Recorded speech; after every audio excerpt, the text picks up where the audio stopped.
Sensible aux grands enjeux environnementaux de notre société, l'espace Chemin Bidéac axe sa programmation 2018-2020 autour de la thématique de l'eau vitale. C'est dans ce cadre que la structure accueille du 1er mars au 31 juin l'exposition Tara au cœur de la machine climatique, une exposition photographique de François Aura, chef de Pont-sur-Tara et talentueux photographe.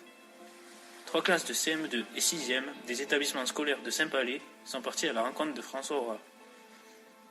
Dans cet épisode de Ta Radio, partons à la découverte des études scientifiques.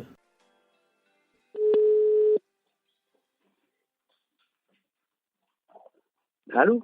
Oui, bonjour François, c'est Joël de Chemin Bidéac. Oui, bonjour, ça va ? Bien et vous ?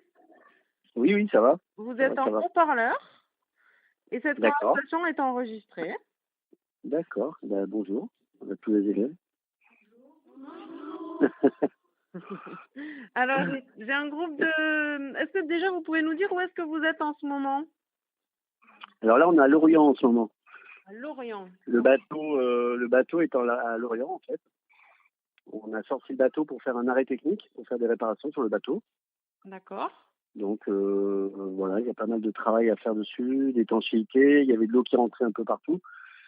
Voilà, le bateau il a 30 ans, donc tous les ans on est obligé de faire des travaux et ça se passe en ce moment en fait. Voilà. On profite de cet hiver en fait pour faire ça. Ok, donc vous n'êtes pas sur l'eau. Non, on n'est pas sur l'eau en ce moment, on est à terre. Ok, parfait. Bon, je vais vous passer un groupe de filles qui sont avec moi et qui vont vous faire une petite présentation et ensuite la première question. Ok. Bonjour, nous avons vu votre exposition photo avec Joël Susperegui. Nous aimerons vous poser quelques questions. Pourquoi avez-vous étudié les coraux en particulier ? En fait, on étudie tout ce qui se passe sur les océans. En fait, la particularité de ce bateau, le Tara, c'est de naviguer avec des scientifiques et d'essayer de comprendre comment fonctionnent les océans. Donc, on a commencé par faire des expéditions sur le plancton pour savoir un peu ce qu'il y avait dans l'eau parce que c'est très méconnu.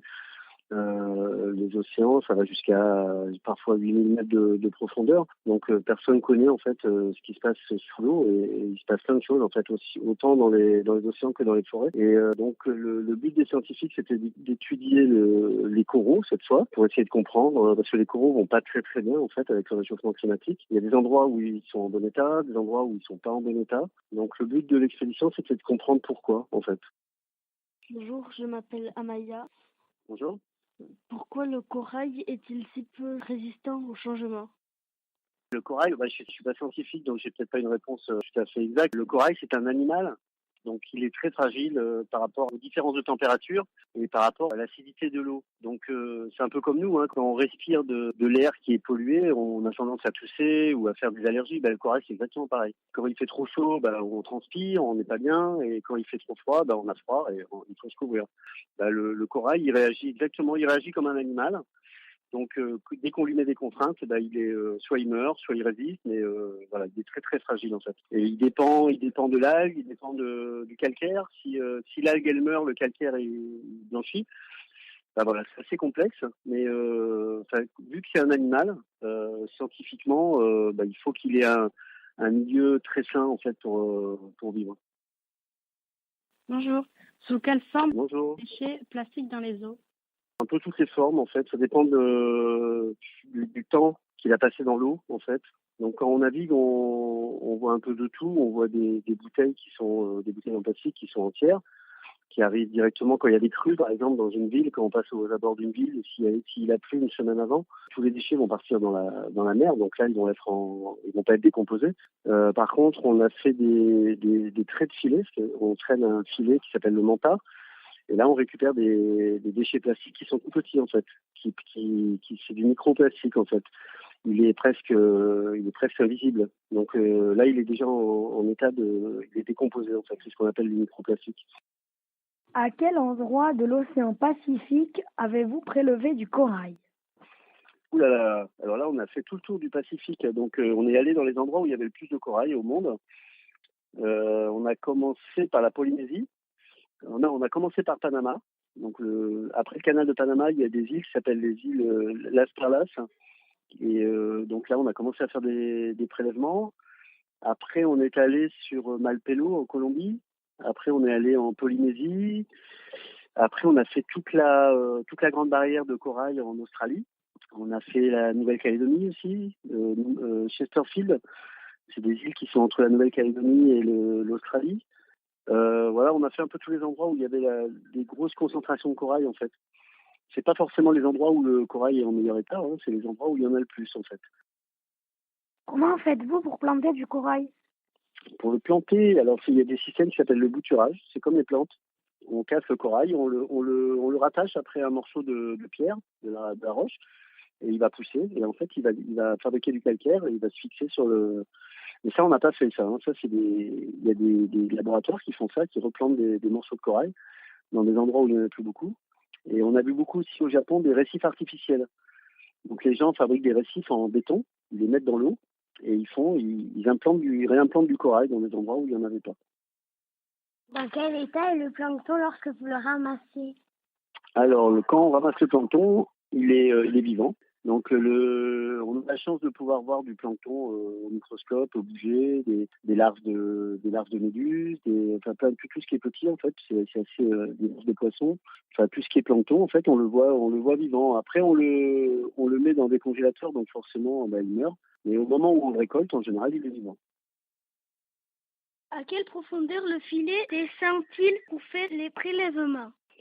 Alors ça dépend des prélèvements en fait. Il y a différents types de filets. On a des filets pour le plancton qu'on utilisait pendant Tara-Océan. C'était une expédition sur tous les océans où là du coup on avait des filets qui allaient jusqu'à 1500 mètres, qu'on descendait avec un treuil, avec un câble.